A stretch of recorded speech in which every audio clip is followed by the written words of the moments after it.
Have you ever wondered why some fighters can throw head-high kicks effortlessly while you're struggling to even touch your toes? Here's the shocking truth that nobody tells you. You're not inflexible because your muscles are short.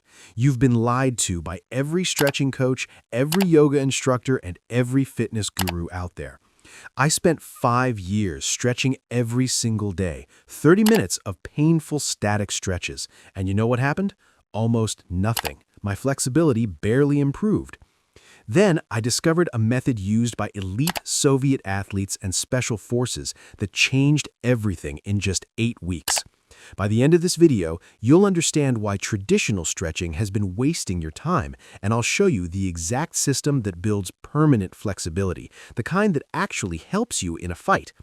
Stay until the end because I'm revealing the specific routine that took me from barely kicking waist-high to throwing head kicks with zero warm-up.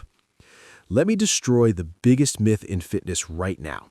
When you stretch, you're not actually lengthening your muscles. That's physiologically impossible. Your muscle fibers don't permanently grow longer from pulling on them. If they did, you'd be like Stretch Armstrong after a few months of yoga. So what's really happening? Your flexibility is controlled by something far more powerful than your muscles, your nervous system. Think of it like this. Your brain is an overprotective parent and your muscles are its children. When you try to go into a deep position, your nervous system screams danger and slams on the brakes. It creates tension, tightness, and sometimes even pain to stop you from going further. Not because you can't physically go there, but because your brain doesn't trust that position. And here's why this matters for fighting. When you're weak in a stretched position, you're vulnerable. A powerful kick requires not just range of motion, but control in that range. Traditional stretching gives you neither. Static stretching, where you hold a position for 30 seconds or a minute, has 3 massive problems for martial artists. Problem number 1, it's temporary. You stretch your hamstrings, feel loose for an hour, then by tomorrow you're tight again. It's like renting flexibility instead of owning it. Problem number 2, it requires constant warm-up. You need 20 minutes of preparation before you can even throw proper kicks. In a real fight situation, you don't have that luxury. Problem number 3, and this is backed by research, static stretching before training actually decreases your power output by up to 5 to 8%. You're making yourself weaker right before you need to be strong. So you stretch to kick higher, but now your kicks are slower and weaker. That's a terrible trade-off. Now let me introduce you to PNF, Proprioceptive Neuromuscular Facilitation. Don't worry about the fancy name. What matters is this. It's a method that speaks directly to your nervous system in a language it understands.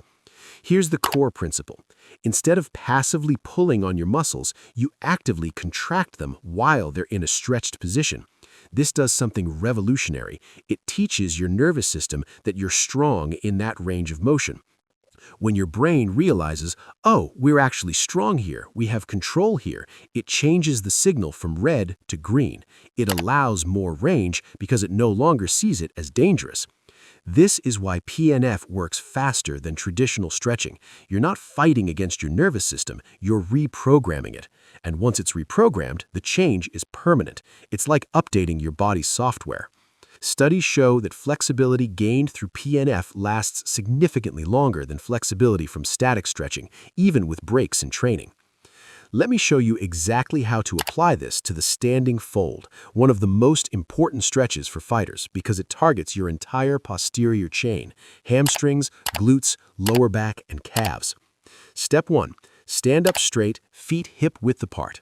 Bend forward until you feel a moderate stretch in your hamstrings. Not painful, not extreme, just a solid 6 out of 10 stretch intensity. Step 2, grab your legs. You can grab your shins, ankles, or the back of your thighs, whatever you can reach comfortably. You're using your hands to lock yourself in this position. Step 3, and this is where the magic happens, contract your hamstrings and glutes as if you're trying to stand back up, but your hands are preventing you from actually moving. Imagine you're stuck in concrete and trying to break free. You should feel your entire posterior chain activate. Your hamstrings should be firing hard. This isn't a gentle contraction. You want real tension here. Aim for about 70 to 80% of your maximum effort. Hold this contraction for 5 to 7 seconds. Your muscles should be shaking slightly from the effort. Step 4, relax completely. Take a breath. Let all that tension go. That's 1 rep. You want to do 8 to 10 reps total. Here's what's incredible. Most people notice they can go deeper by rep 3 or 4 of their very first session. After each rep, when you relax, you'll often find you can fold a bit deeper. That's your nervous system immediately updating its limits. Now let's talk about the frog split. Absolutely essential for fighters because it opens up your hips for better kicking mechanics, takedown defense, and ground mobility. Get on your hands and knees, slowly slide your knees apart, keeping them at a 90-degree angle. Go until you feel that same moderate stretch in your inner thighs and groin. Again, about 6 out of 10 intensity. Here's the key difference from the standing fold. You can't use your hands for resistance here. Instead, the floor is your resistance. Contract your inner thigh muscles like you're trying to squeeze your knees together, pushing them into the ground. You're not actually moving, you're pushing your knees down and inward against the immovable floor. Hold this for 5 to 7 seconds with serious intensity. Remember to breathe. Don't hold your breath during the contraction. That creates unnecessary tension. Week by week, you'll notice you can spread your knees wider before hitting that stretch point. Some people gain 2 to 3 inches of range in the first month alone. This directly translates to higher kicks, better hip rotation for power, and more comfortable positions in grappling. So how do you actually integrate this into your training? I'm going to give you 3 options based on option 1, end of training sessions. After your martial arts practice or strength work, spend 10 to 15 minutes on PNF. Do 2 to 3 stretches targeting your biggest limitation areas. For most fighters, that's hamstrings, hip flexors, and shoulders. Option 2, dedicated flexibility sessions. 2 to 3 times a week, do a 20 to 30-minute session focused only on PNF work. This is my personal favorite because you can really focus on the mind-muscle connection without being fatigued. Option 3, daily micro sessions. Just 5 minutes every morning. Pick one stretch, do your 10 reps, and move on with your day. The consistency compounds incredibly fast. Throw those high kicks, practice those deep stances, work those movements. That's how you turn passive flexibility into functional fighting ability. Here's the realistic timeline. Most people notice immediate improvements in their first session. We're talking 1 to 2 inches more range. Within 2 to 4 weeks, you'll have noticeable flexibility gains.